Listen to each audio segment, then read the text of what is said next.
Hi, my name is Jason Huang, and today I'm going to be talking about self-driving cars. Although there are many ways in which self-driving cars could affect our world, I feel like it has more beneficial impacts as autonomous vehicles are slowly developing. When I was young, I would always wonder what would it be like to have self-driving cars. My family had a debate on this one time, thinking about its effects on the world. Even though we're still in early stages of driving, it is still changing the future. The 1980s was a great time in history as self-sufficient and autonomous cars were introduced at this time. Many organizations have begun to incorporate different methods to make this happen. This led to them to build different concept cars or prototypes. In the 1990s, universities and research institutes started creating cars that could actually drive themselves. Carnegie Mellon University's NavLab cross-country successfully took their modified car on a 3,100-mile cross-country journey, as 98.2% was controlled autonomously. In the 2010s, a lot of major automotive manufacturers were now in the stage of testing. Through the many tests, this led to them to make many inventions of half autonomous and half manual cars, like the famous Tesla Model S in 2012 and Google's Pod car in 2015. Cars are capable of 5 different levels of self-driving. Level 1 is when a vehicle can assist you with either steering or braking, but not at the same time.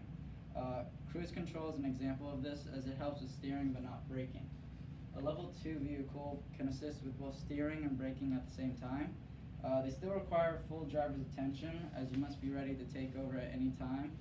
Like the Tesla Model S is an example of this, as they have the autopilot feature. At level 3, the driver is a requirement, but is not required to monitor the events. However, it's still, at moment's notice, they need a driver.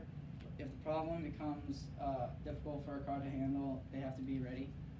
Although we are not yet at levels 4 and 5, where the vehicle is able to function on its own, we have made great progress towards building that standard.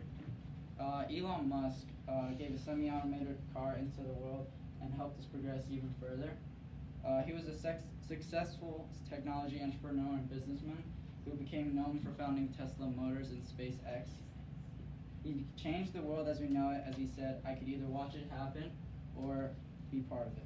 These autonomous cars are changing the world as it gives us more safety, as a study shown by the National Highway Traffic Safety Administration that 94% of serious crashes are due to human error, which self-driving cars could possibly lower that rate.